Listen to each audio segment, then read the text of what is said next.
In the world of professional wrestling, WCW had a secret weapon, an arsenal of powerhouses that could shake the very foundations of the ring. But size and strength couldn't protect them from what was coming. Today, we're diving deep into the untold stories of the most dominant powerhouses WCW ever assembled. What became of these wrestlers after the Monday Night Wars ended? The truth is more surprising than you'd imagine. First up, Bam Bam Bigelow. Bam Bam Bigelow was supposed to be just another big man wrestler. 6'3", 390 pounds, built like a truck.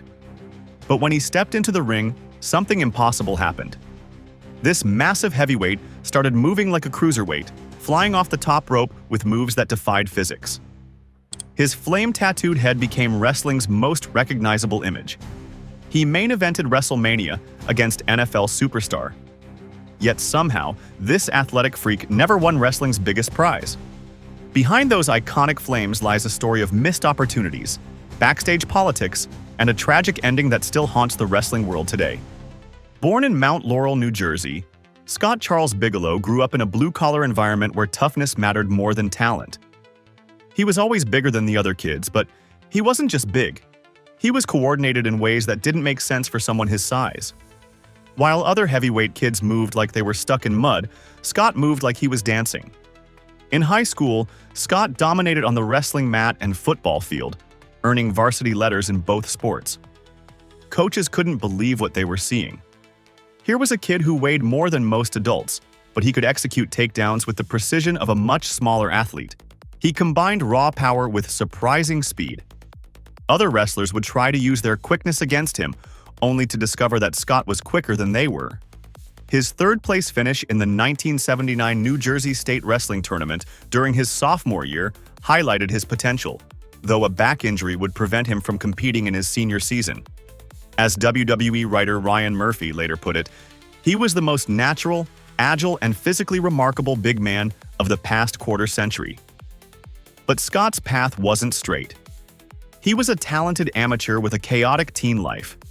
He got into trouble with the law and spent 9 months at the Albert C. Wagner Youth Correctional Facility. After high school, his life took an even stranger turn. He ended up in Mexico working as a bounty hunter, chasing down criminals and fugitives. He even spent 6 months in a Mexican prison after being caught practicing illegally, an experience that hardened him in ways that would serve him later in the wrestling business. Most big men in wrestling were slow, plodding monsters who relied on size alone. They moved like refrigerators with legs. Fans expected heavyweight wrestlers to lumber around the ring, throw a few punches, and win by sheer mass. The wrestling business had a formula for big men, and it didn't include athleticism. But Scott had different plans. When Scott decided to become a professional wrestler in May 1985, he went to the right place. Larry Sharpe ran the Monster Factory in Clementon, New Jersey, a training school known for producing tough, legitimate wrestlers. Sharpe had trained hundreds of wrestlers, but he had never seen anything like Scott Charles Bigelow. Here was a man who weighed nearly 400 pounds, but moved like he weighed half that size. At Larry Sharpe's Monster Factory, he stood out immediately. Sharpe regarded him as a prize student, and the veterans were surprised by his agility. Scott was rewriting the rules of what a big man could do in the ring. He was creating a new category of wrestler, one that combined heavyweight power with cruiserweight agility. Veterans watched in disbelief as this massive rookie performed dropkicks, diving headbutts, and even cartwheels. Some of the smaller wrestlers couldn't do what Scott was doing, and they weighed 200 pounds less than him. The other trainees started calling him a freak of nature. It wasn't an insult. It was recognition that they were witnessing something that had never existed before in professional wrestling. Bret Hart would later call him possibly the best working big man in the business. During his training, Scott made a decision that would define his entire career. He shaved his head completely bald and covered it with flame tattoos. The design was intricate and striking. Red and orange flames seemed to dance across his skull, creating wrestling's most distinctive look. The tattoos weren't just for show. They represented Scott's personality and his approach to wrestling. He was going to burn up everything that came before him.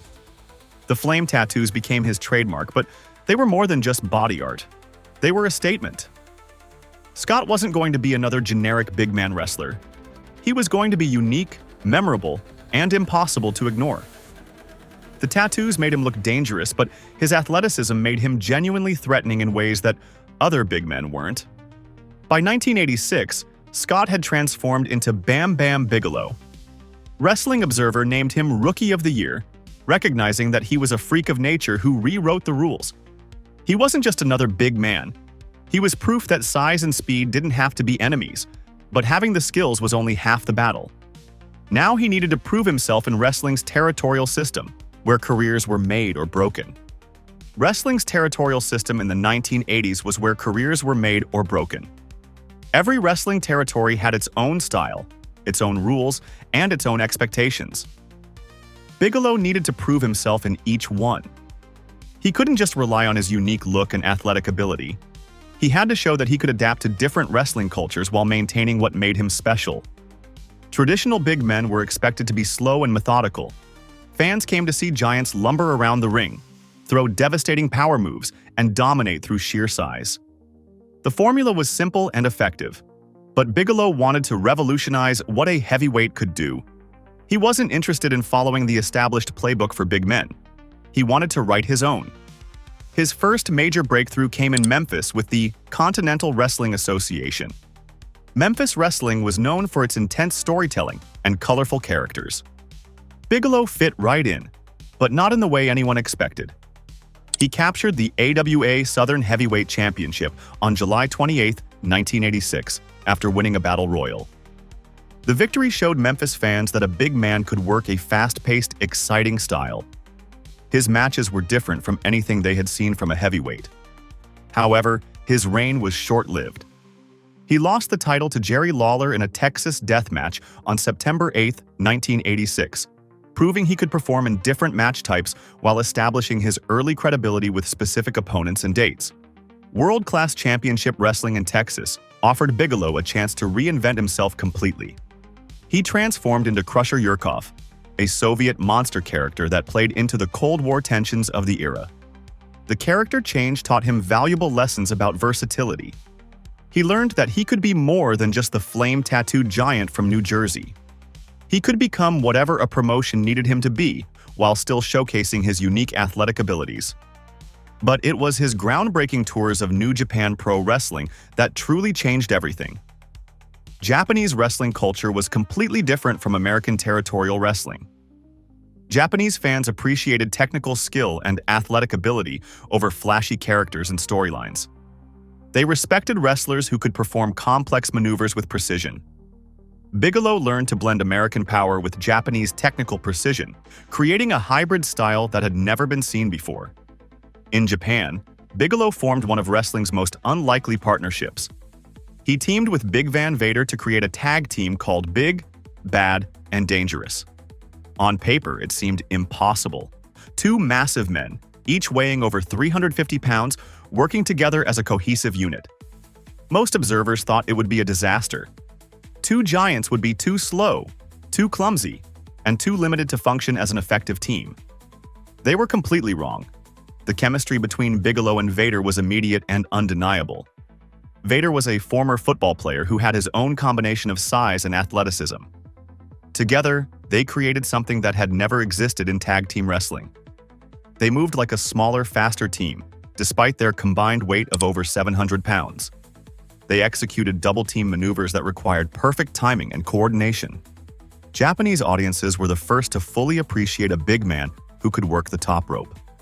American fans were still adjusting to the concept of an athletic heavyweight, but Japanese fans immediately understood what they were watching. They saw Bigelow execute diving headbutts from the top rope with the grace of a much smaller wrestler. They witnessed moves that challenged everything they thought they knew about what was possible for a man his size. The partnership with Vader reached its peak when they captured the IWGP Tag Team Championship in March 1992. Their reign lasted until June 1992, when they were defeated by the Steiner brothers. The victory proved that two giants could work as a cohesive unit at the highest level of Japanese wrestling. It wasn't just a novelty act or a one-time experiment. It was legitimate championship-level performance from a tag team that redefined what heavyweight wrestling could look like. By the late 1980s, Bigelow had earned the nickname Beast from the East. He had proven himself in multiple countries and wrestling cultures. He had captured championships and formed successful partnerships.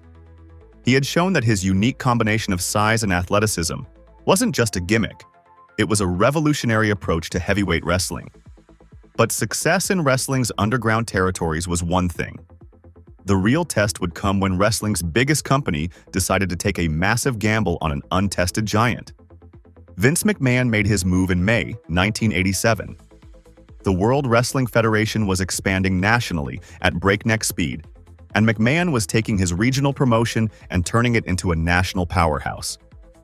He needed fresh stars who could capture mainstream attention and help him compete with established territories across the country.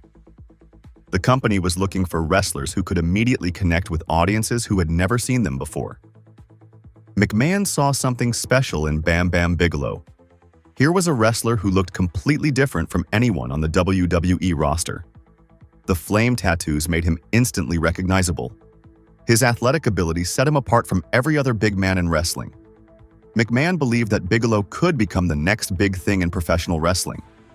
But success in WWE required more than just talent and a unique look. Multiple managers wanted to represent Bigelow in what became known as the Battle for Bam Bam storyline. Jimmy Hart, Johnny Valiant, Mr. Fuji, Bobby Heenan, and Slick all competed to represent him. The angle was designed to build anticipation for his WWE debut while creating immediate storylines for his first feuds. Each manager attempted to outbid the others for his services, mirroring a similar approach used with Macho Man Randy Savage. The storyline generated genuine interest from fans who were curious to see which direction the flame-tattooed giant would go. In September 1987, Bigelow chose Oliver Humperdinck as his manager, solidifying his face turn. His explosive pay-per-view debut came at the inaugural Survivor Series in November 1987. Bigelow teamed with Don Muraco, Hulk Hogan, Ken Patera, and Paul Orndorff against Andre the Giant, King Kong Bundy, Butch Reed, One Man Gang, and Rick Rude. From the moment he stepped through the ropes, he looked like he belonged on wrestling's biggest stage. His presence was commanding. His athleticism was undeniable. Fans who had never seen him before immediately understood that they were watching something special. Despite his team losing, Bigelow was the last man eliminated for his team, showcasing his ability to perform on a major stage and compete with established stars. The early momentum was incredible. Wrestling magazines started featuring him on covers. Fans believed he could be the next big thing. His high-profile matches with established stars proved he could hang with the best wrestlers in the company. His series of battles with One Man Gang showcased two completely different styles of big man wrestling. While Gang relied on traditional power moves and intimidation, Bigelow combined power with speed and agility. His matches with the $1 Million Man demonstrated that he could work with technical wrestlers and make them look good while showing off his own skills. These matches weren't just exhibitions. They were proof that Bigelow belonged in the main event picture. But problems started developing just when he was gaining steam. Bigelow developed backstage heat from some roster members who resented his rapid rise and the attention he was receiving from management. Veterans who had worked years to reach main event status watched this relative newcomer get opportunities that they felt they deserved. The resentment was real, and it affected his standing within the company. Serious knee injuries complicated everything. Wrestling was a physical business, and injuries were inevitable. But timing mattered. Bigelow's knee problems, including tears to both anterior cruciate ligaments, came at the worst possible moment, just as his push was building momentum. The injuries forced him to miss time and disrupted planned storylines. In wrestling, momentum was everything. Once a push stalled, it was difficult to restart it with the same intensity. By July 1988, Bigelow was gone from WWE. After a particularly brutal match with Andre the Giant at Madison Square Garden, where Bret Hart said Andre practically killed him by working stiff, Bigelow left the locker room, collected his bag, and departed the Garden. He became a casualty of injuries and backstage politics that taught him the wrestling business was more brutal than any match. Talent alone wasn't enough to guarantee success in wrestling's biggest company. His brief taste of the big time only made him hungrier for another chance. But first he would have to prove himself all over again in wrestling's unforgiving landscape. Wrestling's wilderness years began immediately. WCW and smaller promotions became Bigelow's proving grounds as he tried to recapture his early WWE momentum. The rejection stung, but it also motivated him. He needed to prove that his WWE departure was their mistake, not his failure. He became comfortable with weapons, stipulation matches, and the unpredictable violence that defined hardcore wrestling. His work in smaller promotions like Universal Wrestling Federation kept him active during lean times, working house shows and independent cards while developing new skills. His main event at Beach Brawl in June 1991, where he lost to Steve Williams for the inaugural UWF Sports Channel Television Championship, showed he could still headline major matches outside the national spotlight. These smaller promotions allowed him to experiment with different styles and opponents he never would have faced in major companies. He worked with luchadors who taught him new technical moves. He faced hardcore legends who showed him different approaches to violence. He wrestled technical masters who helped him refine his mat skills. Each promotion and each opponent taught him something new about his craft. He became a student of the business during this period. He watched other wrestlers and learned from their successes and failures. He studied different regional styles and incorporated elements that worked with his unique abilities. He developed a deeper understanding of wrestling psychology and storytelling. The wilderness years made him a more complete performer than his early WWE run had allowed him to become. His continued work in New Japan Pro Wrestling maintained his international profile. The partnership with Big Van Vader as Big, Bad, and Dangerous reached its peak when they captured the IWGP Tag Team Championship in March 1992. Their reign lasted until June 1992, when they were defeated by the Steiner brothers. The victory proved that two giants could work as a cohesive unit at the highest level of Japanese wrestling. By 1992, Bigelow had survived the wrestling wilderness and learned to adapt to any environment or style.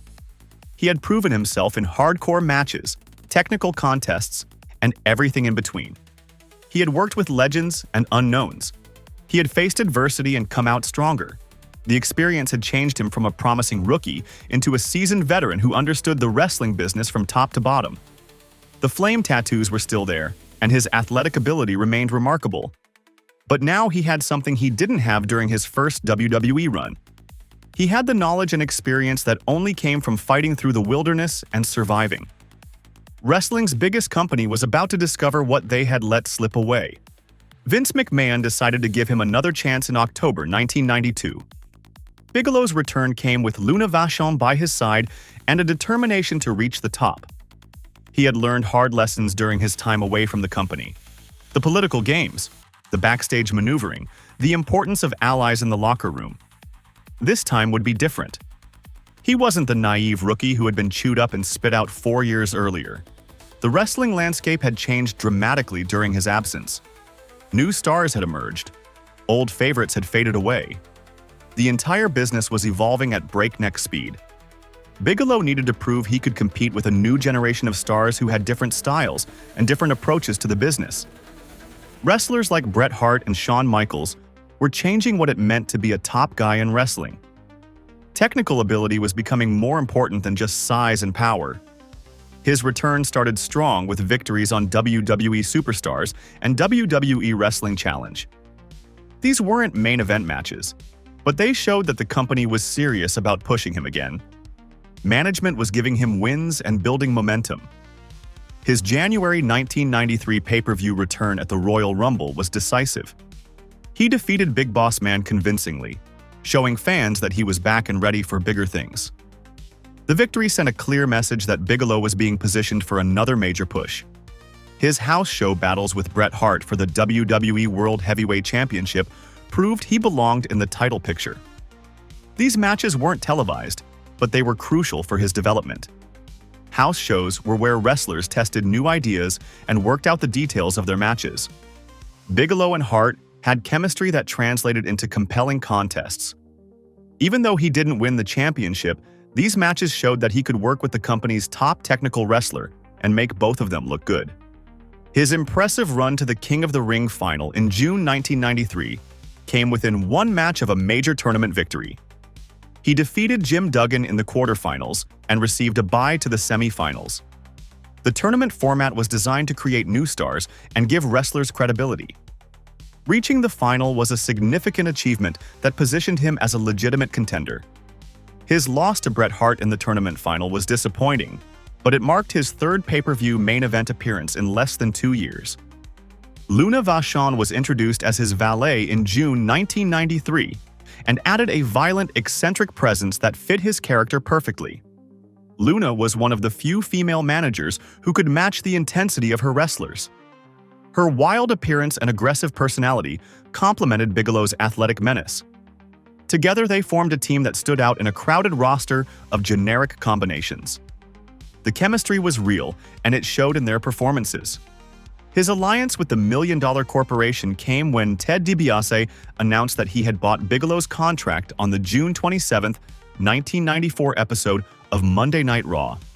Ted's backing elevated his profile in ways that his previous managers hadn't achieved. The $1 Million Corporation was a prestigious stable that included established stars. Being part of the group gave him credibility and storyline opportunities that solo wrestlers often struggled to find. The partnership broke his ties with Luna Vachon, but opened new doors for his character development. The backstage respect he earned from peers was evident in how other wrestlers talked about working with him.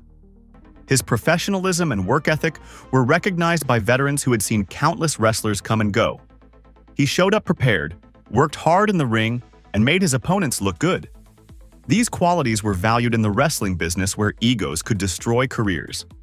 His feud with Mabel showcased his ability to work with different styles of opponents. The high-profile program helped rehabilitate his image as a fearsome heel who could dominate other big men. His tag team work with Erwin R. Shyster added another dimension to his character while keeping him visible on television. These varied storylines proved his versatility as a performer who could succeed in different roles. By early 1995, Bam Bam Bigelow was positioned for the biggest match of his career at WrestleMania 11. The company had chosen him for something unprecedented in wrestling history. His opponent wouldn't be another wrestler. It would be Lawrence Taylor, an NFL superstar who had never stepped foot in a wrestling ring as a competitor. But by late 1995, growing disillusionment with backstage politics, including the influence of the Clique, combined with ongoing injuries and backstage friction, led him to negotiate an early release from his contract. The opportunity of a lifetime had somehow become the beginning of his exit from wrestling's biggest stage. WrestleMania 11 on April 2, 1995, created something unprecedented in wrestling history. Lawrence Taylor versus Bam Bam Bigelow promised to deliver sports entertainment's boldest experiment. The WWE was looking for ways to expand beyond traditional wrestling fans. They wanted to capture mainstream attention and boost pay-per-view buys during their period of national expansion. Taylor was a former New York Giants All-Pro linebacker with serious credibility in the sports world. Pairing him with Bigelow seemed like the perfect blend of celebrity appeal and wrestling talent. Critics questioned whether an NFL linebacker could have a credible wrestling match. Taylor had never stepped into a wrestling ring as a competitor. He was a real athlete, but wrestling required different skills than football. The skeptics worried that the match would be embarrassing for both men and damaging to wrestling's reputation. Bigelow's reputation was on the line. He was being asked to carry an inexperienced opponent in wrestling's most important match of the year. If the match failed, he would take most of the blame. The media blitz brought Sports Illustrated, SportsCenter, and USA Today. Coverage to wrestling in ways that had never happened before. Major outlets that usually ignored professional wrestling were suddenly treating it like legitimate sports news. The widespread coverage was proof that the WWE had succeeded in crossing over into the mainstream. Wrestling was becoming part of the pop culture landscape instead of staying in its own isolated world. The media attention elevated both Bigelow and the entire wrestling industry. The pressure Bigelow faced was enormous. He had to teach Taylor basic wrestling fundamentals in limited time while making sure the match looked legitimate. Taylor was a world-class athlete, But athletic ability alone wasn't enough for wrestling. He needed to learn how to take bumps, execute moves safely, and understand ring psychology. Bigelow was responsible for Taylor's safety and the success of the entire match. One mistake could injure Taylor or expose the match as fake in front of millions of viewers. Backstage preparation became Bigelow's second full-time job. He worked with Taylor on fundamental wrestling moves and basic ring positioning. They practiced simple sequences over and over until Taylor could perform them naturally. Bigelow had to break down complex wrestling psychology into concepts that a football player could understand quickly. The collaboration was essential for the match's success, but the timeline was incredibly tight. The storyline that built to the match started at the Royal Rumble, where Taylor was seated ringside. After Bigelow was pinned by the 1-2-3 Kid, he noticed Taylor laughing at ringside. When Bigelow confronted Taylor, the NFL star offered a handshake. Instead of accepting it, Bigelow shoved Taylor to the ground. The WWE temporarily suspended Bigelow after the incident. During an interview with Vince McMahon, Bigelow refused to apologize and challenged Taylor to fight. Taylor initially declined, but after repeated insults from Bigelow, he accepted the challenge at the WrestleMania 11 press conference on February 27, 1995. The atmosphere at Hartford Civic Center was unlike anything wrestling had ever experienced. Celebrity and wrestling cultures truly merged for the first time. The crowd included traditional wrestling fans mixed with celebrities and sports figures who had come to see Taylor. The energy was different from a typical wrestling crowd. There was genuine curiosity about whether the match would work. The stakes felt higher than usual because so many non-wrestling fans were watching. Bigelow's professionalism and ring psychology made Taylor look like a credible opponent throughout the match. What wrestling insiders meant when they said Bigelow carried Taylor was specific and impressive. Bigelow taught Taylor basic ring fundamentals, positioned the action to make Taylor look credible, and worked sequences designed to protect the NFL player from injury.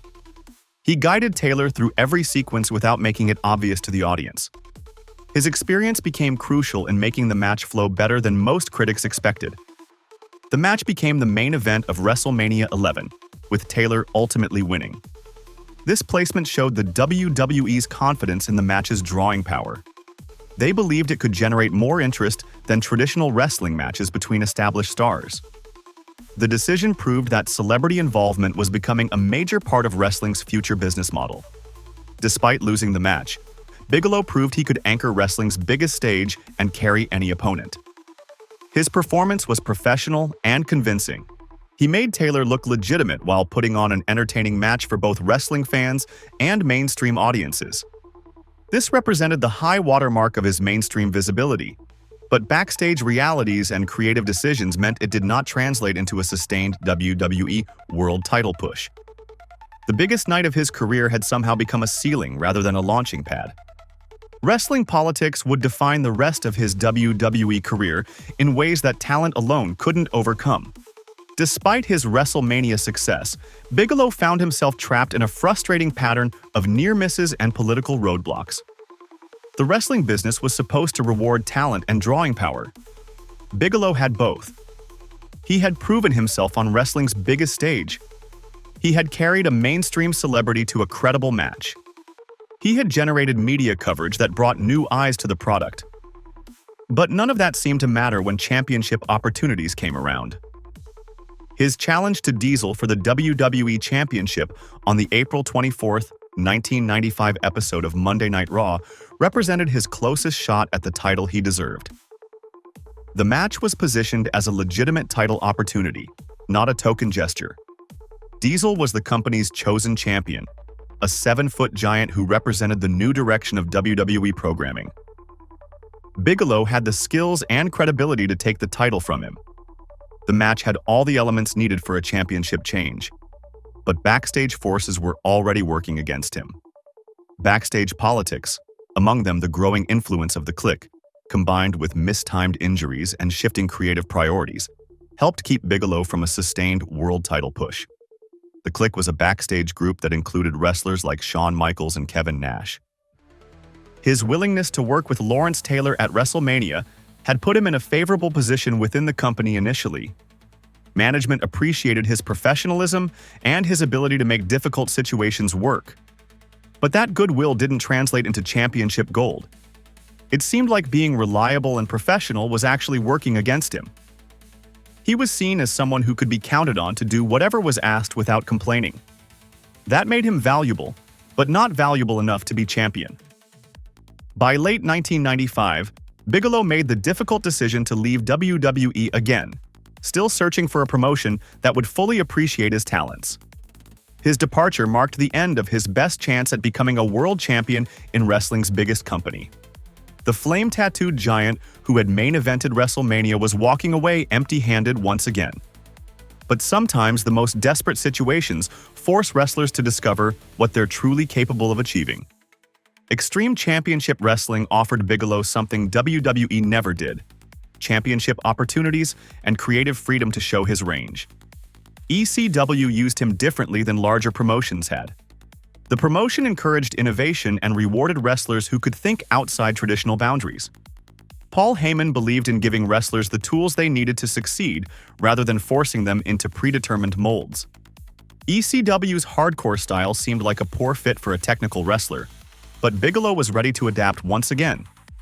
He had spent his entire career proving that expectations meant nothing when talent met determination. The promotion's extreme approach to wrestling wasn't just about violence and chaos. It was about pushing every aspect of performance to its limits.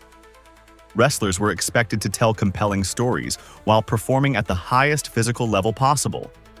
He began appearing regularly in ECW in May 1997 when he joined the Triple Threat with Shane Douglas and Chris Candido. This alliance gave him a new edge that he had never possessed in larger promotions.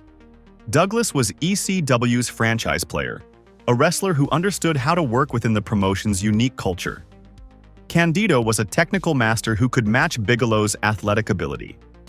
Together they formed a dominant faction that controlled ECW programming for months. The Triple Threat represented everything that made ECW special. They weren't just another wrestling stable created by corporate committees. They were three wrestlers who genuinely respected each other's abilities and worked together to create something larger than their individual talents. Bigelow found himself in an environment where his ideas mattered and his contributions were valued by both management and fellow wrestlers. His undefeated streak in ECW lasted until August 1997, when Spike Dudley shocked everyone with an upset victory at Born to be Wired. The loss was meaningful because it showed that ECW operated differently from other promotions. Size and reputation didn't guarantee victory. Any wrestler could beat any other wrestler on any given night if they were prepared and motivated. Bigelow captured the ECW World Heavyweight Championship on October 20, 1997, defeating Shane Douglas on ECW Hardcore TV. This victory validated his championship credentials in ways that his WWE career never had. He wasn't winning the title as a transitional champion or political compromise. He was winning because he had earned it through consistent performance and dedication to the promotion's vision. However, his reign was brief. He lost the title back to Douglas at November to Remember on November 30, 1997. But the championship run proved he could succeed when given the opportunity. His championship reign included successful defenses against Al Snow, Mikey Whipwreck, Paul Diamond, and Chris Candido. Each defense was different and showcased various aspects of his wrestling ability. Against Snow, he proved he could work a technical match. Against Whipwreck, he showed his ability to carry smaller opponents. Against Diamond and Candido, he demonstrated his versatility against different wrestling styles. The legendary match with Taz at Living Dangerously on March 1, 1998, became the defining moment of his ECW career. Both men crashed through the ring during their contest, creating a visual that perfectly captured ECW's extreme nature. The image of two wrestlers falling through a broken ring became synonymous with Bigelow's ECW run and showed his willingness to risk everything for his craft. He then defeated Taz for the ECW World Television Championship in that same match, proving he could excel in any wrestling environment. ECW fans embraced him as a legitimate main event star in ways WWE audiences never had. The ECW fanbase appreciated wrestlers who showed innovation and dedication to their craft. They understood that Bigelow's athletic ability was special, and they respected his willingness to adapt to their promotion's unique style. Their acceptance felt genuine rather than manufactured by corporate marketing departments. For the first time in his career, Bam Bam Bigelow was recognized as the champion he had always been capable of becoming. ECW gave him championship opportunities and creative freedom that larger promotions had never offered. But by November 1998, bounce checks and a lucrative WCW contract offer ended his ECW run abruptly. The wrestling business was calling him back to the corporate world, where new challenges and old problems were waiting. WCW offered Bigelow a lucrative contract that brought him back to national television in November 1998. His return on November 16, 1998, came when he interrupted a match between Chavo Guerrero Jr. and Scott Putski on Monday Nitro. The interference showed that WCW was positioning him as a disruptive force who could change the direction of any match. His involvement at World War III on November 22, 1998, continued this pattern of strategic appearances designed to rebuild his profile. Years of high-impact wrestling were taking their toll in ways that couldn't be ignored.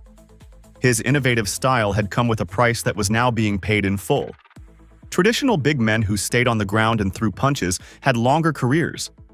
Bigelow's decision to work like a cruiserweight in a heavyweight's body had shortened his active years. But he still believed he had something left to offer.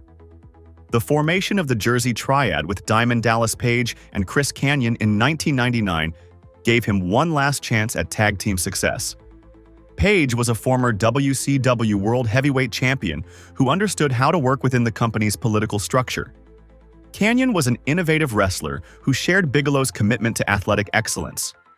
Together, they created a stable that felt authentic, rather than manufactured by creative committees.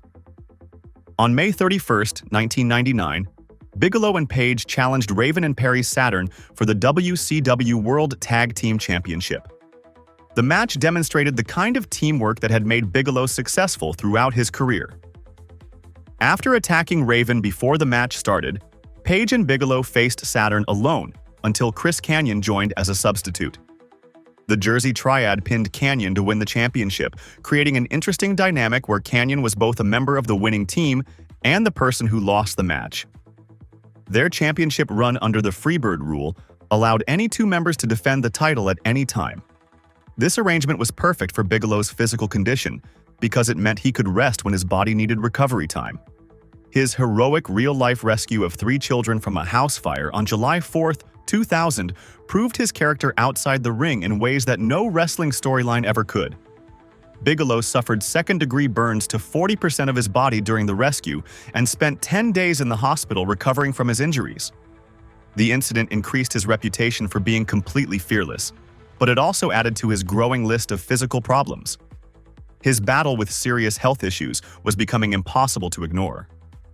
Chronic back problems had plagued him for years, requiring multiple surgeries that reduced his height by 2 inches, while diabetes, atherosclerosis, a persistent infection, and a long-term OxyContin addiction combined to force an eventual step back from full-time wrestling. These weren't minor injuries that could be worked through with pain medication and determination. After WCW was purchased by the WWE in March 2001, Bigelow opted not to accept a buyout on his Time Warner contract and remained under contract until it expired in June 2002. His continued work on the independent circuit showed his dedication to the business. Veterans still respected his abilities and welcomed him to their shows. He wrestled mainly in the northeastern United States, where promoters understood his value and limitations. His gradual transition away from full-time wrestling was a practical necessity rather than a personal choice. The NWA Northeast Heavyweight Championship and WAR World Six-Man Championships with Hiromichi Fuyuki and Yoji Anjo represented his final championship victories. These titles meant something to him because they were earned through performance rather than politics. His final match came on November 7, 2006, for American Combat Wrestling in Florida. He teamed with Ralph Mosca as the Syndicate to defeat Overkill for the ACW Tag Team Championship. The titles were vacated later that month, ending his active wrestling career on a quiet note that reflected how far he had traveled from wrestling's biggest stages. By the mid-2000s, Bam Bam Bigelow had earned universal respect as one of wrestling's most unique performers. The physical toll of his innovative style was becoming impossible to ignore, but his influence on what a big man could accomplish in the ring would outlast his ability to demonstrate it himself. Wrestling lost a unique talent on January 19, 2007, when Bam Bam Bigelow died in his Hudson, Florida home at age 45.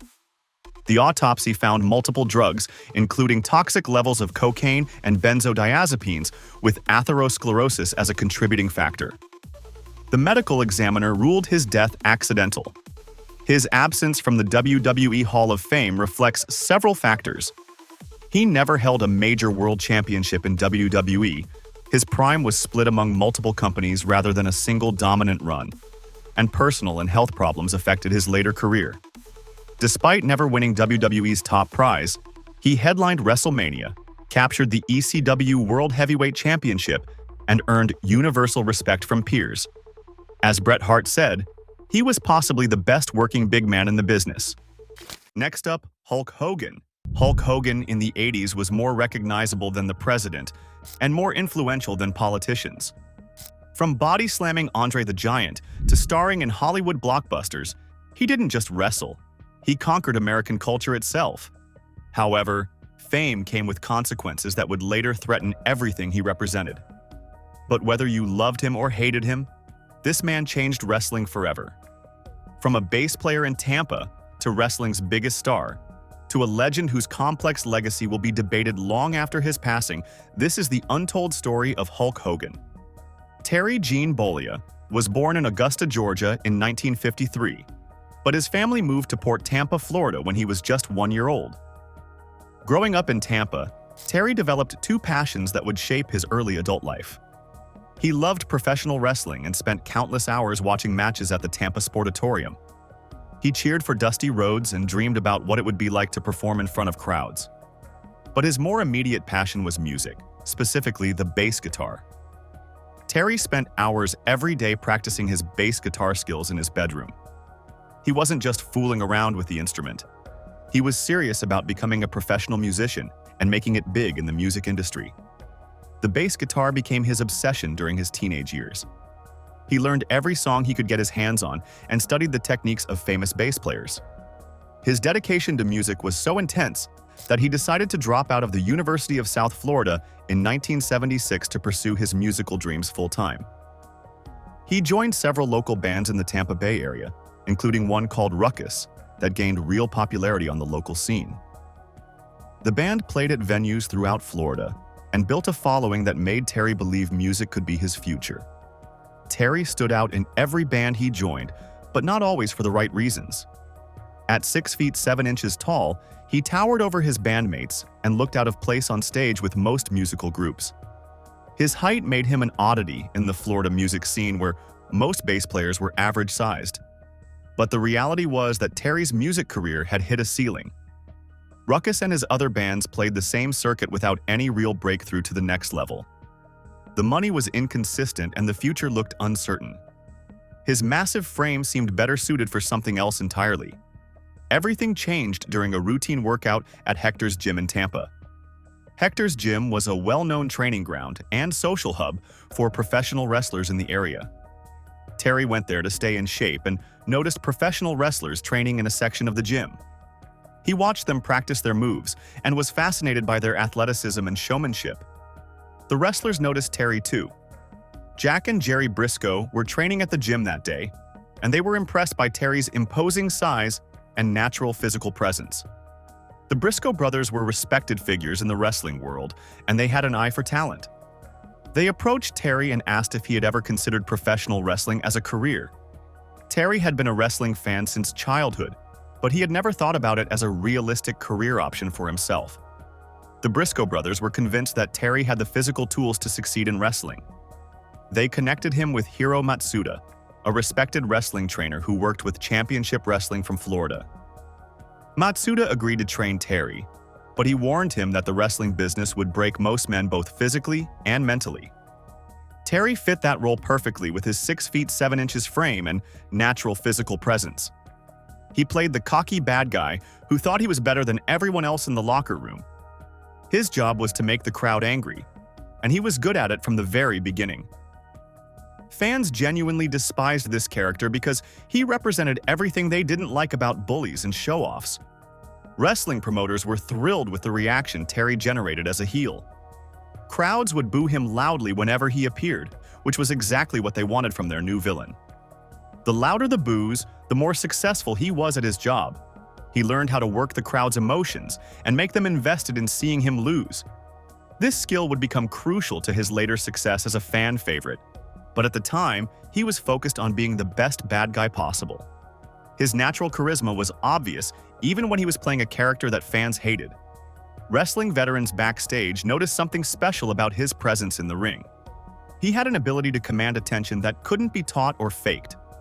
Even as a villain, he drew reactions that many wrestlers spent years trying to generate. The combination of his size, look, and personality made him stand out from other heels on the roster. Terry also wrestled under a mask as the Super Destroyer during his early Florida Territory days. Matsuda's mask gave him ring experience without revealing his identity, allowing him to develop his character work without fan recognition. This masked character wore black and red gear with a black lucha mask covered in stars. He could work on his in-ring skills and develop different personas without everyone knowing it was the same person. This experience as the Super Destroyer taught him how different characters could generate completely different crowd reactions. He learned how to use his size as a weapon against smaller opponents. His matches were built around the idea that he was too big and too strong for his opponents to handle. He would dominate them physically and then show off afterward, which made fans even angrier. This formula worked because it was simple and effective. Fans wanted to see the big bully get his comeuppance from a smaller, more heroic wrestler. One night at the Tampa Sportatorium, Terry was working a match against a popular local favorite when something clicked. As he tossed his opponent around the ring like a rag doll, the crowd's hatred reached a fever pitch. When he flexed his muscles and sneered at the audience after delivering a devastating leg drop, the entire building erupted in boos so loud they drowned out the ring announcer. In that moment, Terry realized he had complete control over 1,500 people's emotions. They were hanging on his every move, desperate to see him lose. Wrestling veterans noticed that Terry had something special that went beyond just his physical advantages. His timing was natural, and he understood how to pace a match to build crowd reactions. He knew when to be aggressive and when to slow things down. These instincts can't be taught, and many wrestlers never develop them even after years in the business. The experience of being hated first would ironically make him much better at being loved later in his career. Most wrestlers who start as fan favorites never learn how to manipulate crowd emotions the way heels do. Terry's heel foundation gave him tools that he would use throughout his entire career, even when he was playing the ultimate good guy. But his wrestling success in Florida was about to be overshadowed by an opportunity that would change everything about his career trajectory. Sylvester Stallone needed a massive wrestler for his upcoming movie, and Terry Bollea got the call that would change everything. The casting directors for Rocky III were looking for someone who could play Thunderlips, a professional wrestler who would face Rocky Balboa in an exhibition match. They needed someone with an imposing physical presence who could hold his own on screen with Stallone. Terry's 6 feet 7 inches frame and muscular build made him perfect for the role, even though he had zero acting experience. This was Terry's first real opportunity to break into mainstream entertainment. He was still working primarily in regional wrestling territories and wasn't well known outside of wrestling circles. Most movie audiences had never heard his name or seen him perform. The Rocky franchise was huge at the time, with Rocky and Rocky II being massive box office successes. Getting cast in Rocky III meant exposure to millions of people who would never watch a wrestling match. The Thunderlips character was perfect for Terry because it allowed him to be himself amplified. He played an over-the-top professional wrestler who was cocky and theatrical. The role required him to wrestle Rocky in front of a crowd, which was something he could do naturally. He brought the same charisma and larger-than-life personality that worked in wrestling rings to the movie set. The character was designed to be entertaining and memorable, which played to all of Terry's strengths. Stallone was impressed by Terry's natural presence and authenticity during filming. The movie star had worked with many actors and could recognize when someone had that special quality that translated well on screen. Terry wasn't trying to be an actor in the traditional sense. He was just being himself, but that genuineness came across powerfully on camera. His comfort level with performing and working crowds made him easy to direct and fun to work with. The wrestling sequence in Rocky III became one of the most memorable scenes in the movie. Terry's Thunderlips character was both threatening and entertaining, exactly what the scene needed. He made the exhibition match feel real while keeping it light enough to fit the movie's tone. The audience could see that this wasn't just some actor pretending to be a wrestler. This was a real wrestler who happened to be charismatic enough for movies. When Rocky III hit theaters in 1982, it became a massive success at the box office. Audiences loved the movie, and many of them specifically remembered the wrestler who had shared scenes with Rocky Balboa. Terry's screen time was limited, but he made a strong impression during his appearance. People who had never watched wrestling suddenly knew who Thunderlips was and remembered his personality and presence.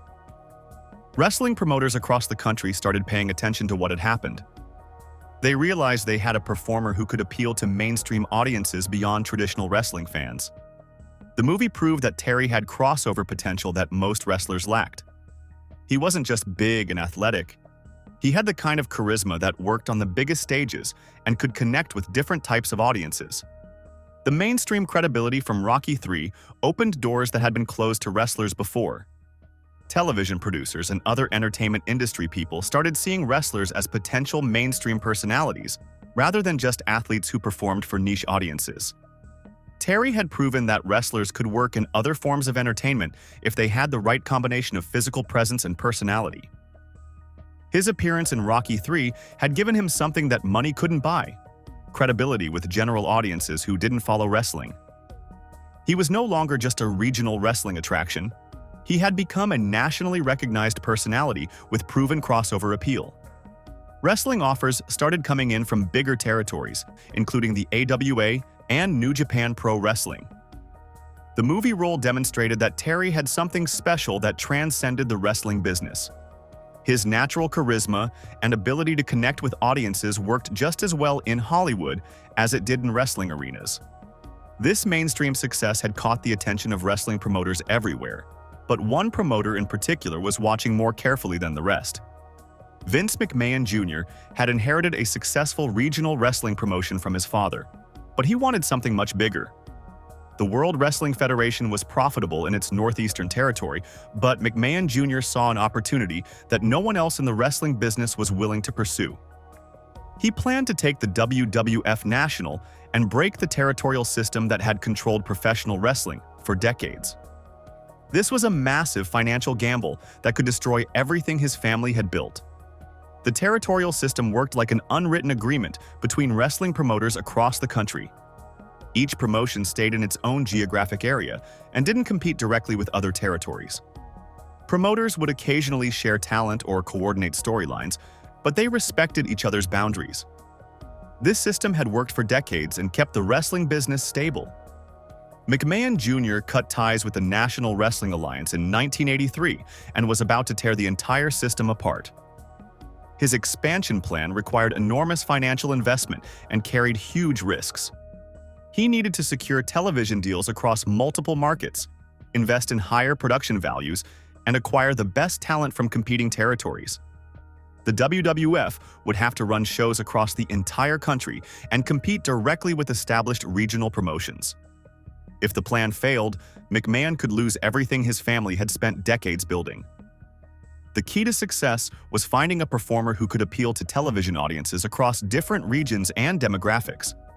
Most wrestlers were regional attractions who worked well in their home territories but didn't have national appeal. McMahon needed someone with crossover potential who could connect with audiences who had never watched wrestling before. Traditional wrestling fans weren't enough to support a national expansion. McMahon saw Terry Bollea's appearance in Rocky III and realized he had found his perfect centerpiece. The movie had exposed Terry to millions of mainstream viewers who remembered his charismatic performance as Thunderlips. He had proven he could work on the biggest stages and appeal to audiences beyond wrestling's core fan base. This mainstream credibility was exactly what McMahon needed for his national expansion plans. But Terry was still working as a heel character in other wrestling territories. His villainous persona wouldn't work for McMahon's vision of family-friendly entertainment that could be marketed to children and parents. The transformation from heel to face required completely rebuilding Terry's character from the ground up. McMahon had to create a new version of Terry Bollea that could become a national icon. McMahon developed the character around his 3 Demandments training, prayers, and vitamins. This persona was designed to make Terry into a role model for children who promoted clean living rather than the destructive behavior associated with typical wrestling heels. The new character would tell kids to eat their vegetables, say their prayers, and take their vitamins. This wholesome message was designed to reassure parents who were concerned about the influence of entertainment on their children. The Real American Hero character was perfectly timed for Ronald Reagan's presidency and the patriotic mood of early 1980s America. McMahon created a wrestler who represented traditional American values and patriotism. The character wore red, white, and blue colors and promoted the idea that hard work and clean living would help you achieve your dreams. This messaging resonated with audiences who wanted heroes they could believe in. McMahon invested heavily in production values to showcase his new star properly. The WWF upgraded their television production with better cameras, lighting, and sound equipment. They created elaborate entrance music and costumes that made their wrestlers look like major league entertainers rather than regional attractions. The increased production costs were necessary to compete with other forms of mainstream entertainment. Television deals were essential to reaching national audiences and generating the revenue needed for expansion. McMahon secured deals with major networks and cable channels to broadcast WWF programming across the country. These deals provided the platform needed to showcase Hulk Hogan to audiences in markets where the WWF had never operated before. The television exposure was the foundation of everything else McMahon wanted to accomplish. The gamble paid off spectacularly as Hogan became the face of wrestling's first successful national expansion. The foundation was set when WrestleMania 1 aired on March 31, 1985. Proving that wrestling could compete with any form of entertainment when presented properly. The territorial system collapsed as other promotions couldn't match the WWF's production values and national television exposure. McMahon had built the entire WWF empire around one man's charisma and mainstream appeal, transforming wrestling from a regional attraction into something that would soon merge with popular culture in ways nobody had imagined. The Rock and Wrestling connection changed everything about how America saw professional wrestling. This wasn't just wrestlers performing for their usual audiences anymore. The WWF merged pop culture with sports entertainment in ways that nobody had tried before. Celebrities started showing up at wrestling events. Musicians wrote entrance themes for wrestlers. Wrestling storylines appeared on entertainment television shows. The whole thing was a massive experiment that could have failed completely. Traditional wrestling fans were not happy about these changes. They worried that wrestling was losing its authenticity and becoming too focused on entertainment rather than athletic competition. Old-school wrestling promoters thought McMahon was destroying the sport by turning it into a variety show. They believed wrestling should be about tough guys fighting each other, not about celebrities and rock stars. Many wrestling purists stopped watching because they felt the product had become too silly and theatrical. But mainstream America embraced what McMahon was creating. Hulk Hogan's feuds with Andre the Giant and Macho Man Randy Savage became appointment television that drew millions of viewers who had never cared about wrestling before. The January 4, 1986 episode of Saturday Night's Main Event earned a staggering 10.4 rating, which was unheard of for wrestling programming. These weren't just wrestling matches anymore. They were soap opera storylines with larger-than-life characters that people genuinely cared about. Children across America started copying everything Hogan did. They repeated his "What you gonna do?" catchphrase at school and on playgrounds. Kids began following his advice to train hard, say their prayers, and take their vitamins. Parents were buying vitamins for their children because Hulk Hogan told them it was important. Companies that sold products to families and children started buying commercial time during wrestling broadcasts. The WWF promoted their events as supercards and invited major celebrities like Muhammad Ali, Mr. T, Cyndi Lauper, and Liberace to participate, with WrestleMania premiering live on MTV to connect wrestling directly to the music television audience. These celebrity appearances brought wrestling to audiences who would never have watched otherwise. Entertainment reporters started covering wrestling events because they featured recognizable celebrities. This media coverage expanded wrestling's reach even further into mainstream culture. Hogan's success demonstrated that wrestling could compete with any form of entertainment when presented properly. The production values matched what audiences expected from major television shows. The storylines were as compelling as soap operas. The characters were as memorable as movie stars. Wrestling had transformed from a niche attraction that appealed to specific demographics into legitimate mainstream entertainment. Everything the WWF had built during the rock and wrestling connection was leading towards something bigger. The foundation was set for wrestling to prove it could create spectacles that matched any major sporting event. Everyone in the wrestling business knew that whatever came next would center around Hulk Hogan, because he had become the face of wrestling's mainstream success. The Pontiac Silverdome in Michigan hosted 93,173 people on March 29, 1987, creating the largest wrestling audience in history. WrestleMania III changed professional wrestling forever, through months of careful storytelling that the WWF had never attempted before. Previous wrestling events focused on individual matches without much connection between them. This time was different. The WWF created a narrative that stretched across multiple television shows and months of programming. They turned Andre the Giant from Hogan's friend into his greatest enemy through careful storytelling and dramatic reveals. Andre had been billed as unbeaten for 15 years, and wrestling fans genuinely believed this giant had never lost a match in his entire career. The WWF promoted Andre as an unstoppable force who had never been slammed by any wrestler. His alliance with manager Bobby Heenan shocked fans who remembered Andre as a beloved hero. The heel turn felt like a betrayal because Andre had been wrestling's gentle giant for so many years. Fans couldn't believe their childhood hero had turned against Hulk Hogan.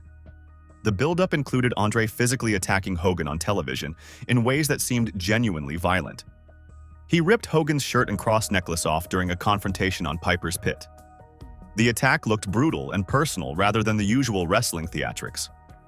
Andre's massive hands grabbing Hogan's throat created an image that wrestling fans had never seen before. The visual of Andre towering over a helpless Hogan made fans question whether their hero could actually win. Many fans genuinely believed Hogan might lose his championship at WrestleMania III. Andre's size advantage was so obvious that even Hogan's most devoted supporters had doubts. Wrestling magazines speculated about whether Hogan could actually lift Andre for his finishing move. The uncertainty created genuine suspense that wrestling events rarely achieved. Fans bought tickets not knowing what would happen, which was unusual for wrestling where outcomes often seemed predictable. The massive crowd created an atmosphere that wrestling had never experienced before. The crowd noise was deafening throughout the entire event. Camera shots showing the massive audience made wrestling look like a major sporting event rather than just entertainment. The size of the crowd legitimized wrestling in ways that smaller venues never could. The match itself was built around one moment that everyone was waiting for. Could Hulk Hogan actually body slam Andre the Giant? The crowd erupted when Hogan lifted Andre off his feet and slammed him to the mat. Gorilla Monsoon's call of the body slam heard round the world became a rallying point for wrestling spectacle. That single move became wrestling's most iconic moment and has been replayed countless times since 1987. The body slam proved that Hogan could overcome any challenge and reinforced his status as wrestling's ultimate hero. Television audiences watched in record numbers as the event was broadcast live. The pay-per-view numbers were massive for wrestling at that time. Millions of people who rarely watched wrestling tuned in specifically for the Hogan vs. Andre match. The television ratings proved that wrestling could attract mainstream audiences when the stakes felt real, and the storytelling was compelling. The actual wrestling in the match was secondary to the spectacle and drama. Neither Hogan nor Andre was known for technical wrestling ability. The match was slow and methodical, focusing on dramatic moments rather than athletic competition. This approach established the entertainment-first philosophy that modern wrestling still follows today. The crowd cared more about the story than the actual wrestling moves being performed. Other wrestling promotions immediately started copying the WrestleMania formula after seeing its success. They tried to create their own supercards with celebrity involvement and elaborate storylines. Regional promotions invested in better production values and larger venues to compete with what the WWF had accomplished. The WrestleMania template became the standard for how major wrestling events should be presented. WrestleMania III proved that wrestling could compete with any form of entertainment when presented properly. The event felt as important as the Super Bowl or World Series to wrestling fans. The production values matched what audiences expected from major television specials. Wrestling had transformed from a niche attraction into legitimate mainstream entertainment. The template for Wrestling Spectacle was established that night in the Silverdome. Every major wrestling event since 1987 has followed the same basic formula of elaborate storylines, celebrity involvement, and entertainment-focused presentation. Backstage at WCW, tensions were building around Hogan's performance and the company's investment in him. Other wrestlers resented the special treatment he received and the creative control he had been given. Some felt that Hogan was holding back younger talent who deserved opportunities to become main event stars. The locker room atmosphere became strained as wrestlers questioned whether Hogan still deserved his position at the top of the card. Wrestling fans started losing interest in Hogan's matches and storylines. His feuds with other WCW wrestlers felt forced and unnatural. The chemistry he had developed with WWF opponents over many years wasn't there with his new rivals. Match quality declined as Hogan seemed to be going through the motions rather than putting in the effort that had made him famous. Behind the scenes, plans were developing for the most shocking character transformation in wrestling history. WCW executives and creative team members were discussing radical changes to Hogan's character. They realized that the current approach wasn't working and that drastic action was needed. Scott Hall and Kevin Nash had appeared on WCW Monday Nitro on May 27, 1996, causing chaos as outsiders claiming to represent another wrestling organization. The storyline built toward a six-man tag team match at Bash at the Beach on July 7, 1996, where Hall and Nash would reveal their mystery partner. Wrestling fans expected someone from outside WCW, maybe a surprise return or debut. Nobody expected what actually happened that night. When Hulk Hogan walked down the ramp and leg-dropped Randy Savage, the wrestling world exploded. This wasn't just any heel turn. This was the man who had told children to say their prayers and eat their vitamins for over a decade. Fans had invested their entire childhood in believing Hogan represented everything good about wrestling. His betrayal felt personal and real in ways that scripted wrestling rarely achieved. Hogan himself was concerned about alienating longtime Hulkamaniacs who had supported him since the early 1980s, making his decision even more dramatic. The crowd reaction was unlike anything wrestling had ever seen before. Fans threw garbage into the ring with genuine anger and hatred. Hogan's return to WWE in February 2002 was different from anything wrestling fans had seen before. This wasn't the same wrestler who had dominated the 1980s or shocked the world with his NWO heel turn. This was a 49-year-old man with decades of wear and tear on his body, trying to recapture magic from 20 years earlier. He briefly reunited with the NWO before headlining WrestleMania X solo against The Rock. His back problems were obvious to anyone watching. His movements were slower and more careful than they had been during his prime years. But something unexpected happened when he stepped back into a WWE ring. The crowd reactions were louder than anyone anticipated. Fans who had grown up during Hulkamania brought their own children to see their childhood hero perform one more time. The red and yellow colors returned, along with the familiar entrance music that had defined an entire generation's wrestling memories. Hogan's charisma hadn't diminished even though his athletic ability clearly had. He could still work a crowd better than wrestlers half his age. His 2002 championship run proved he could still draw money and television ratings. Winning the undisputed championship at Backlash on April 21st marked his 6th WWE championship and demonstrated his continued drawing power. The title reign lasted less than a month before he lost to The Undertaker at Judgment Day. But the fan response showed that Hulkamania still had commercial value. WWE used his nostalgia appeal to boost pay-per-view buy rates and television viewership during a period when the company needed established stars. But everyone involved knew this wrestling comeback had an expiration date. Hogan's body couldn't handle the physical demands of full-time wrestling anymore. His surgeries and injuries from decades of performing had taken their toll. He needed to find new ways to stay relevant and maintain his celebrity status without depending on active wrestling performances. Reality television offered Hogan a way to remain in the public eye without the physical demands of wrestling. Hogan Knows Best premiered in 2005 on VH1 and became an immediate hit. But reality television was a double-edged sword that would soon cut both ways. The cameras that made him famous as a family man would also document the personal problems that threatened to destroy his reputation. In July 2015, leaked audio recordings destroyed Hogan's reputation overnight. Fans who had idolized the All-American hero for 30 years felt betrayed. WWE responded by removing him from their Hall of Fame and scrubbing his history from programming entirely. The Gawker lawsuit added complexity to his troubles. The media company published adult tape excerpts without permission, leading to a $140 million verdict in 2016. His messy divorce from Linda became a public spectacle covered by entertainment media, further damaging his role model image. Wrestling fans debated whether Hogan's contributions could be separated from his personal failings. Some argued his impact was too important to ignore. Others believed his comments disqualified him from celebration. The wrestling community was divided. WWE eventually reconciled with Hogan, reinstating him to the Hall of Fame in 2018. His return was carefully managed with limited appearances. The rehabilitation wasn't universally accepted.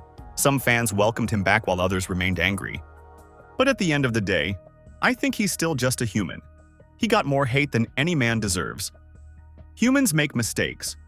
People who had never met him felt entitled to destroy his legacy completely. We demand perfection from our heroes, but perfection doesn't exist. Everyone has said things they regret. Everyone has moments they wish they could take back.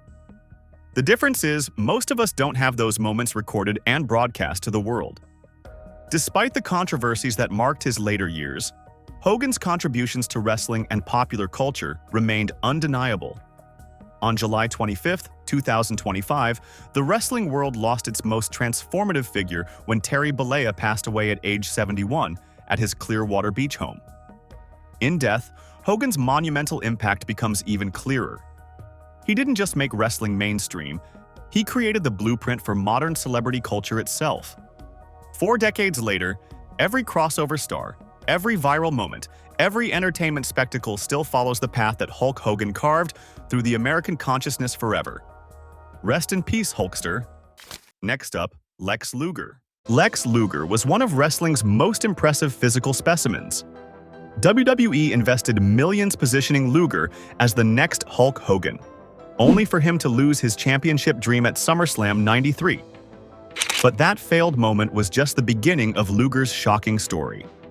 How did the man once called the total package end up paralyzed in a hotel room, with his girlfriend dead and his legacy in ruins? In 1958, Lawrence Wendell Fole was born in Buffalo, New York. Before he became Lex Luger, he was just another college athlete with NFL dreams that were rapidly unraveling. It all started at Penn State, where Fole's athletic career showed promise. But it was at the University of Miami where things started getting complicated. The Hurricanes should have been his launching pad to professional football, but instead, one moment of rage changed everything. After a particularly frustrating game, Fole lost control in a hotel room outburst that got him immediately kicked off the team. This incident revealed the volatile personality that would both help and haunt him throughout his career. Despite this major setback, Fole's physical gifts were too impressive to ignore. Standing 6'4" with an Olympian physique, broad shoulders tapering to a narrow waist, chiseled abs, and arms that looked powerful enough to bend steel, he managed to bounce around professional football for a while. He had brief stints with several NFL teams, including the Miami Dolphins and Green Bay Packers, but mostly found himself watching from the sidelines.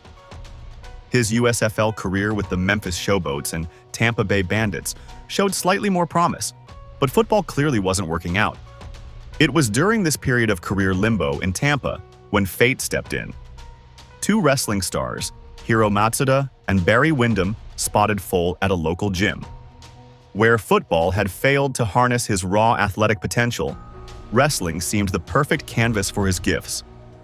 Wrestling promoters had always had an eye for impressive physical specimens, and Foal fit the bill perfectly. "You've got the look," they told him.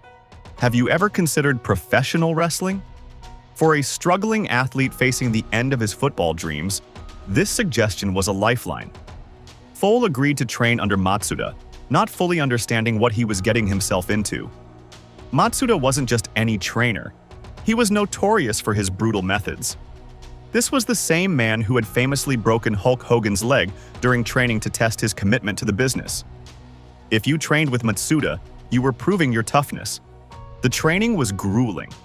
Hours of painful submission holds, endless cardio drills, and learning how to fall hundreds of times a day on unforgiving wrestling mats.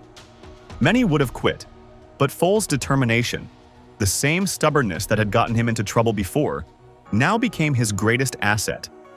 He endured the pain, absorbed the knowledge, and was forged in the fires of Matsuda's merciless training. In 1985, Lawrence Foal disappeared, and Lex Luger was born. Championship Wrestling from Florida became his training ground, where he worked his first matches and began developing his in-ring persona. The name Lex Luger was inspired by the comic book villain Lex Luthor, fitting for a man whose imposing presence naturally cast him as a heel, or bad guy, in the wrestling world.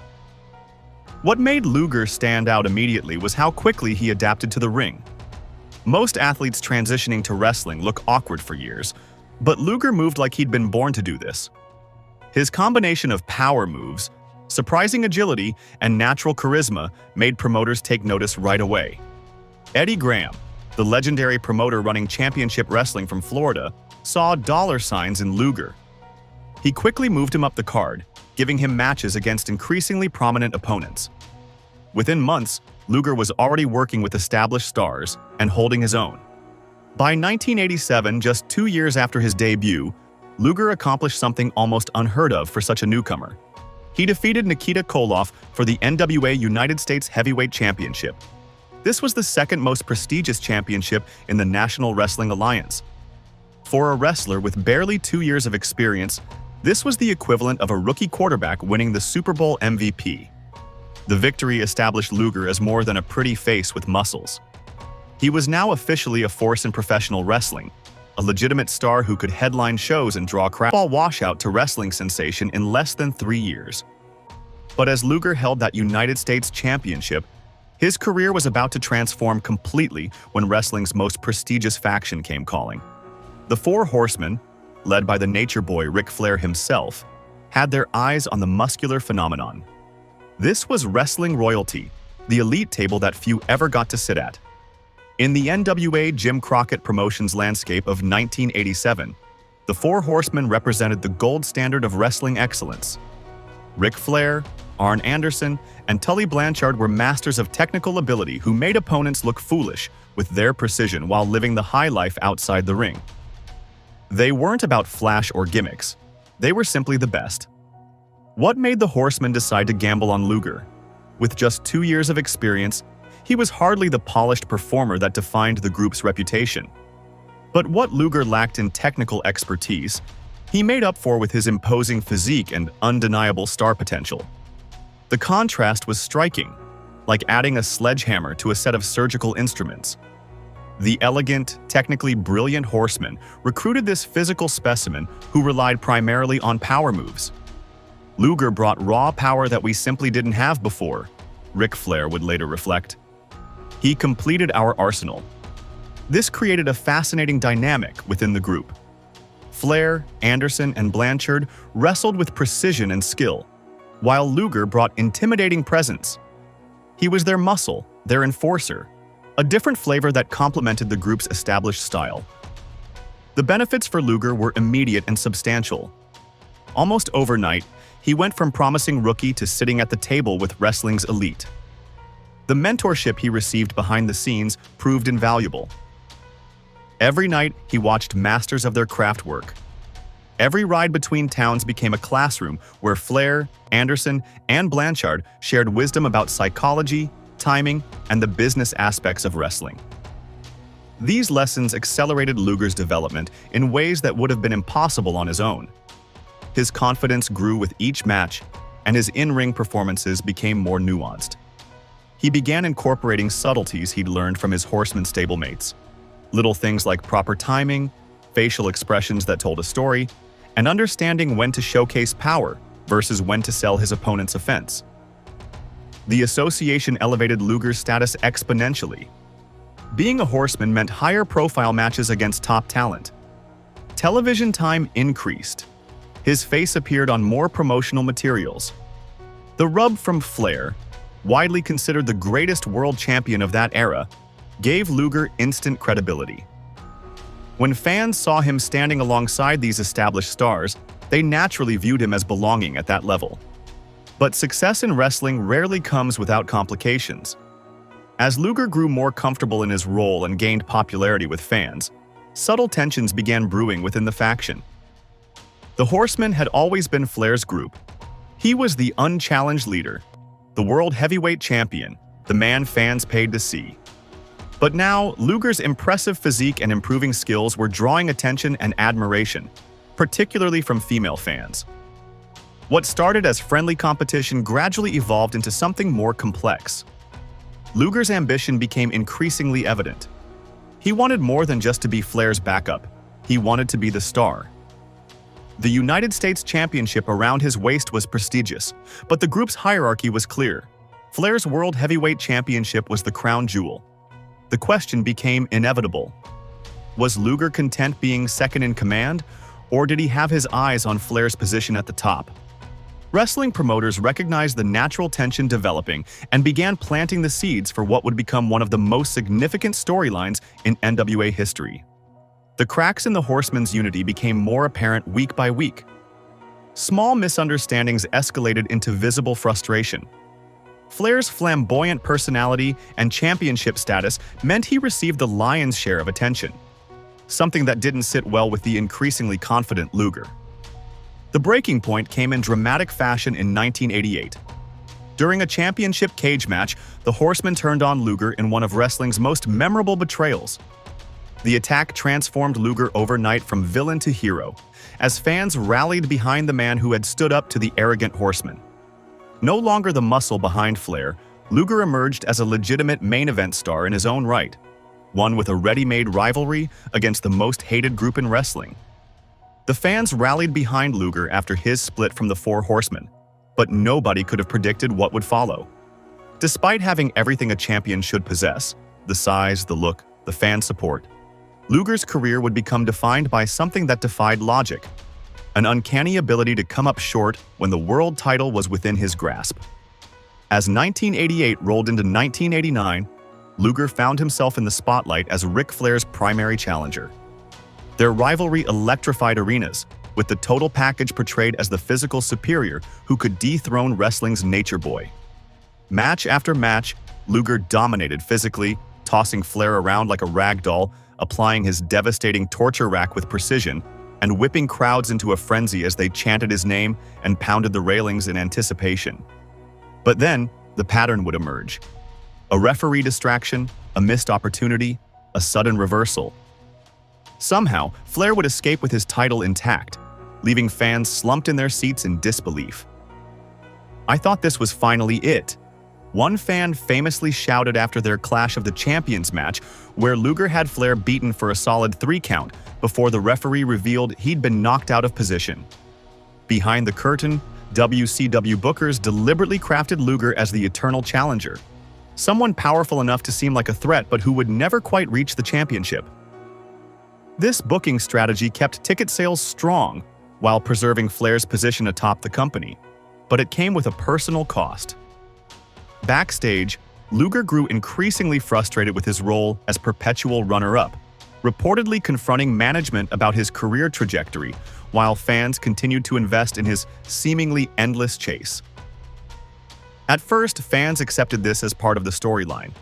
After all, the pursuit is often more exciting than the victory itself. But as opportunities continued slipping through Luger's muscular fingers, audiences developed a peculiar relationship with his matches. "Here comes the screw job," fans would mutter to each other as Luger gained momentum. The Luger Paradox took shape, a wrestling superstar with all the tools who couldn't seal the deal when championships were on the line. When Luger finally captured the WCW World Heavyweight Championship in 1991, the victory felt empty.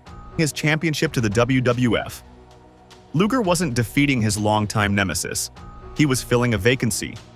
Even during his championship celebration, fans held signs asking, "Where's Flair?" rather than celebrating the new champion. His lukewarm championship reign lasted just months before the title changed hands again. The company never fully committed to Luger, treating him as a transitional champion rather than their standard bearer. This reinforced the growing belief that despite his imposing physique, Luger wasn't true championship material. The disconnect fascinated wrestling observers. How could someone who looked so much like a champion consistently fail to be one? While Luger collected United States championships with ease, he struggled with the top prize. This created an invisible ceiling just above the secondary championship level, one that Luger could touch but never break through. Critics labeled him a choke artist, suggesting that despite his physical gifts, he lacked something essential that separates good wrestlers from great champions. This reputation was cemented during the infamous Lex Express campaign in WWF, when after months of promotion building toward a championship match against Yokozuna at SummerSlam 1993, Luger won only by countout. The WWF inexplicably staged a celebration with balloons and confetti for a wrestler who had technically lost. Confused fans watched as red, white, and blue streamers rained down, further damaging Luger's credibility. The pattern repeated so often it became impossible to ignore, creating a legacy that follows him today. The physical marvel who looked unbeatable but couldn't win when it mattered most. A cautionary tale in wrestling. Looking like a champion doesn't automatically make you one. By early 1992, Lex Luger found himself standing at a career crossroads. Despite his impressive physique and multiple championship runs in WCW, he sensed he had hit his ceiling. The endless cycle of almost but not quite winning the big one had left him frustrated. With backstage turmoil increasing in WCW and his career momentum stalling, Luger made the decision that would fundamentally alter his wrestling identity. He jumped ship to Vince McMahon's WWF. This transition came with a heavy price. Luger agreed to a full-year non-compete clause that completely sidelined him from wrestling during what should have been his prime years. The move represented more than a company change. It was a desperate gamble for career renewal after years of stagnation. McMahon planned to utilize Luger's impressive physique in his World Bodybuilding Federation while waiting out the wrestling restriction. But life had other plans. A devastating motorcycle accident in June 1992 derailed even this temporary solution, leaving Luger injured and without direction as the WBF itself collapsed shortly after. When Luger finally appeared on WWF television in early 1993, the transformation was jarring. The straightforward power athlete had a man utterly consumed by his own reflection. After waiting a year and investing millions to acquire this superstar, the WWF's grand vision was turning Luger into wrestling's embodiment of vanity. His entrance evolved into theatrical self-worship. Multiple full-length mirrors lined the entrance ramp like shrines to his ego, with Luger stopping at each one as if performing a ritual of self-adoration. He'd flex and admire himself with exaggerated expressions of pleasure, transforming what was once a simple walk to the ring into a spectacle of self-obsession. What if I told you that the man who couldn't deliver for the WWF would soon deliver the most devastating blow in the history of the Monday Night Wars? One surprise appearance, lasting less than 2 minutes, would transform Lex Luger from failed patriot to industry game-changer. By 1995, Luger's star had fallen dramatically in the WWF. The company that once sent him cross-country on a customized bus had relegated him to the tag team division, pairing him with the British Bulldog Davey Boy Smith. No more pyrotechnics, no more American flags, no more championship opportunities. Just another mid-card talent filling out the roster. As his WWF contract neared its end, Luger did something unprecedented. He began secret negotiations with WCW while still actively competing for the WWF. On September 3, 1995, Lex Luger wrestled a house show match in New York, teaming with the British Bulldog against the Heavenly Bodies. Nothing special, nothing memorable. Luger simply collected his paycheck and vanished into the night, leaving no hint of what was about to unfold. Then came the moment that changed wrestling forever. The very next evening, September 4, 1995, Ted Turner's World Championship Wrestling launched Monday Nitro, a direct competitor to WWF's Monday Night Raw. Broadcasting live from the Mall of America in Minneapolis, the show was already making history. Suddenly, midway through the program, the crowd fell into stunned silence before erupting in disbelief, jumped from their seats in shock. No warning, no announcement, no legal buffer period between companies. Like a chess grandmaster's unexpected move, Luger's appearance changed the entire game board. The established rules of professional wrestling had been completely shattered. This wasn't just a wrestler changing employers, this was warfare. The implications reverberated throughout the industry immediately. If a major WWF star could appear on WCW television without warning, who else might jump ship? The message was clear. WCW wasn't just competing with the WWF. They were willing to shock, to disrupt, to play by new rules. In the emerging Monday Night Wars, this was the first major shot fired. For Luger personally, the move represented a career resurrection. Almost overnight, he transformed from yesterday's news to today's headline. WCW immediately positioned him in a prominent role, reuniting him with his longtime friend Sting. Their alliance became a cornerstone of WCW programming during a crucial transition period for the company. When the New World Order storyline began in 1996, with Hulk Hogan's shocking heel turn and alliance with outsiders Scott Hall and Kevin Nash, Luger occupied a fascinating middle ground. Unlike most WCW wrestlers who either fought against the NWO or eventually joined them, Luger maintained an ambiguous position. He wasn't fully trusted by WCW loyalists, yet he fought against the NWO invasion. This unique positioning kept fans guessing about his true allegiances, adding layers to a character that had often been criticized for being one-dimensional. The pinnacle of Luger's WCW return came on August 4, 1997, in Daytona Beach, Florida. On that night's episode of Monday Nitro, Luger achieved what many thought impossible. He defeated Hollywood Hogan for the WCW World Championship. As Luger applied his torture rack submission hold and Hogan submitted, the arena erupted. For a brief, shining moment, the total package had reached the absolute summit of his profession. But true to form, Luger's moment of glory proved fleeting. Just 13 days later, at Road Wild, he lost the championship back to Hogan. His reign became merely another example of Luger's inability to maintain momentum at the highest level. This period from 1995 to 1997 represented Luger's final run as a genuine main event performer. While he would remain an important figure in WCW for several more years, his position gradually declined as the company's creative direction became increasingly chaotic. The cameras captured Lex Luger's professional decline, but they didn't show the true collapse happening away from the spotlight. When WCW folded in 2001, the structure holding Luger's fragile world together disappeared with it. And within just 2 years, a tragedy would shock the entire wrestling world. For nearly 20 years, Lex Luger had lived with the routine and validation of professional wrestling. The roar of the crowd, the adrenaline of competition, and the camaraderie of the locker room had been constants in his life.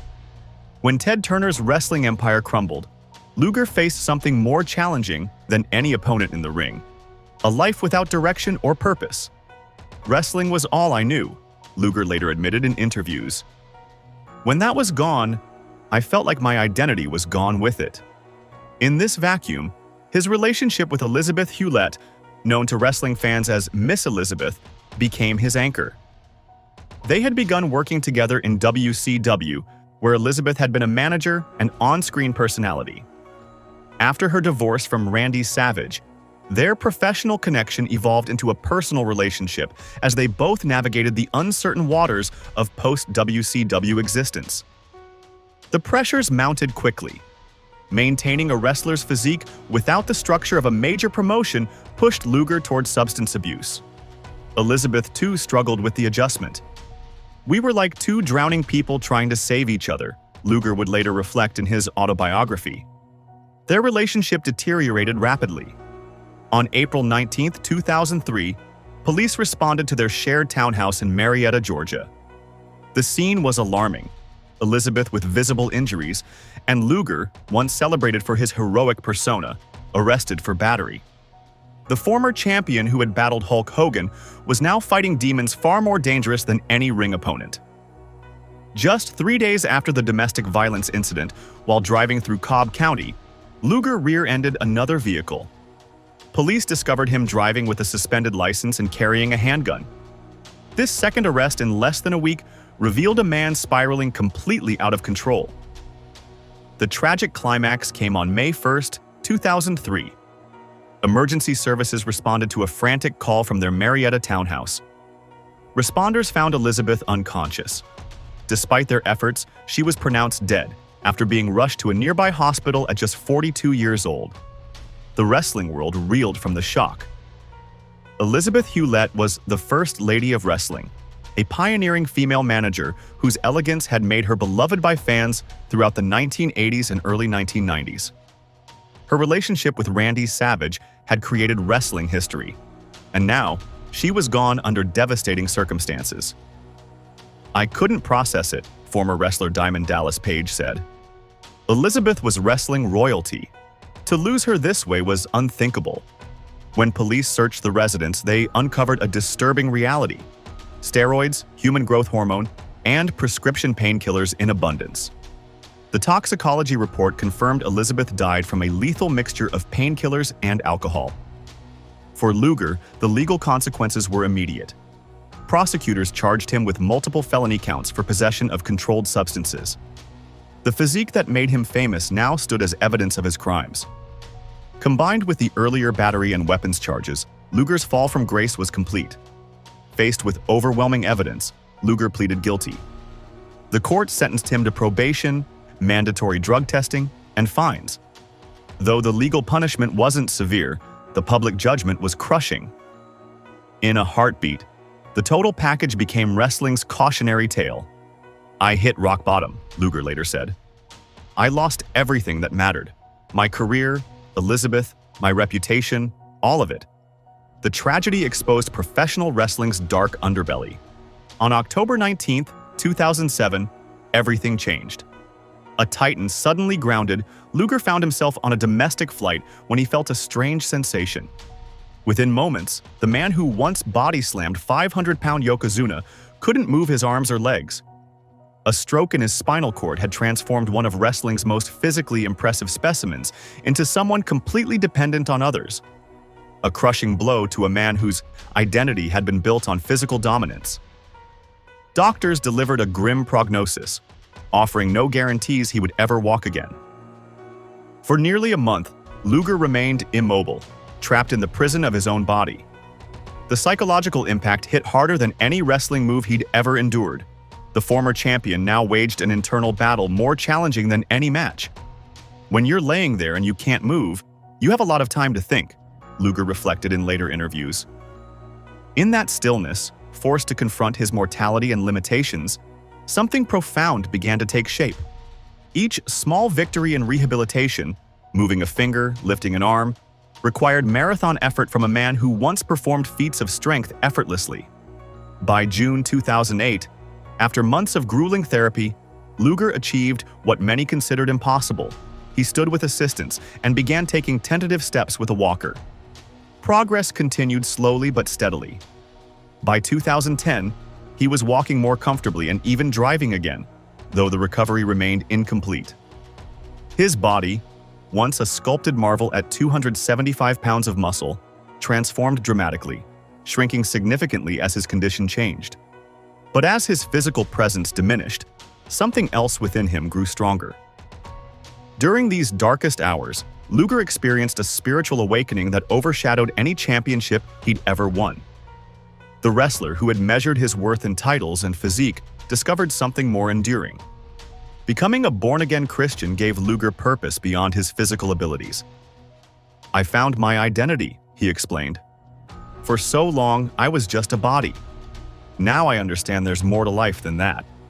The humbling reality of dependency transformed a man celebrated for his independence and strength. Simple tasks requiring assistance became profound lessons for someone who embodied self-sufficiency in the ring. This vulnerability opened Luger to connections and perspectives impossible during his years of apparent invincibility. By 2021, Luger became fully dependent on a wheelchair for mobility. Yet rather than surrendering to bitterness, he found ways to give his experience meaning. The man whose muscular frame once commanded attention now drew people in with his spirit and message. Perhaps the most remarkable chapter in Luger's transformation came when WWE, the company whose opportunities he had squandered years earlier, invited him to participate in their wellness program. The former star now spoke candidly to current wrestlers about substance abuse dangers and preparing for life after the spotlight fades. He began making occasional appearances at wrestling conventions and WWE programming, no longer as a performer, but as a living testimony to resilience. The man who seemed destined to be remembered for failures and Elizabeth's tragic death had somehow rewritten his legacy into something meaningful. When asked about his condition, Luger acknowledges challenges without self-pity. Instead, he expresses gratitude for his journey and the opportunity to help others avoid similar pitfalls. The humility reveals how completely the total package has been unwrapped, showing the human being beneath the muscular facade, a transformation more impressive than any championship victory. The wrestling business Luger entered in 1985 barely resembles the one that now references his story in wellness seminars. When a man built to be the perfect physical specimen becomes the poster child for an industry's darkest tendencies, we're forced to ask, did Lex Luger fail wrestling, or did wrestling fail him? Few wrestling careers divide historians and fans quite like Lex Luger's. For every argument that he squandered his potential, there's a counterpoint that he was pushed beyond his capabilities by promoters mesmerized by his physique. The truth likely falls somewhere in the middle. A talented athlete thrust into main event positions perhaps faster than his skills warranted, yet one who delivered memorable moments across multiple wrestling eras. Luger's journey through professional wrestling serves as a living timeline of the business itself. He began in the territory days when regional promotions dominated, rose to prominence during the National Expansion, became a key player in the Monday Night Wars, and now serves as a voice of caution in today's wellness-focused era. Like a wrestler who transitions from villain to hero, the industry itself transformed dramatically during Luger's tenure. What makes Luger's legacy particularly fascinating is how it reflects wrestling's changing values. When he debuted, the business prized larger-than-life physiques above all else. Promoters saw dollar signs in his muscular frame, positioning him alongside technical masters despite his limited experience. As wrestling evolved through the 1990s toward emphasizing in-ring performance, Luger became emblematic of a fading era. A superstar whose look overshadowed his wrestling ability in an industry increasingly valuing technical skill. The wrestling business transformed profoundly while Luger occupied the spotlight. An industry with virtually no health safeguards evolved, partly in response to tragedies involving performers like Luger, into one with comprehensive wellness policies. Today's protocols around substance testing, mental health resources, and rehabilitation support exist because the business learned harsh lessons through those who struggled without safety nets. Luger's influence on current wrestlers reveals a striking duality. Some draw inspiration from his once impressive physique, while many more view his substance abuse struggles as a powerful warning. He stands as both beacon and cautionary tale, a physical specimen who reached wrestling's heights only to discover the foundations were unstable. His career resembles wrestling itself, initially focused on spectacle and surface appeal before evolving towards something more substantive. Perhaps most remarkable about Luger's story is his unexpected final chapter. The man once marketed as physically perfect now navigates life with significant limitations, yet has found purpose that eluded him during his championship reigns. In recent interviews, Luger reflects on this transformation. "The important thing is facing your demons and striving for redemption," he explains. This journey from superstar to cautionary tale to mentor represents wrestling's own evolution writ small. The impact of Luger's experiences on WWE's current approach to performer wellness remains profound. His participation in wellness programs allows today's wrestlers to hear firsthand about Fame's pitfalls from someone who experienced both glory and despair. His message resonates because it comes from hard-earned wisdom rather than judgment, making him uniquely positioned to influence the next generation of performers. Luger's journey ultimately reveals that wrestling's true measure of success extends far beyond championships or physical attributes. For decades, the business promoted superficial qualities, titles, physiques, entrance spectacles, as greatness. Luger possessed all these yet found himself empty. The transformation of Lawrence Pfohl from the total package to a man seeking deeper meaning offers perhaps the most valuable lesson for today's performers: that personal fulfillment transcends professional accolades. The wrestling industry seems to have learned this lesson alongside Luger. Modern policies acknowledge that performers are human beings first, athletes second, and characters third, a dramatic reversal from when Luger rose to prominence. His story perfectly maps wrestling's evolution from an era valuing appearance above wellness to one recognizing the human cost of such misplaced priorities, setting the stage for our final analysis of his complex legacy. And so we come to the end of Lex Luger's remarkable journey. The man who once embodied the total package teaches us that true strength isn't measured in championships or physique. In recent interviews, Luger reflects, "I've learned that life is about helping others and being of service, and that's what I try to do every day." This perspective represents something far more valuable than any title he ever held. The wrestler who once flexed in mirrors now looks outward, creating a documentary about his life to help others avoid similar pitfalls. His transformation from celebrated athlete to humbled servant reveals wrestling's untaught lesson.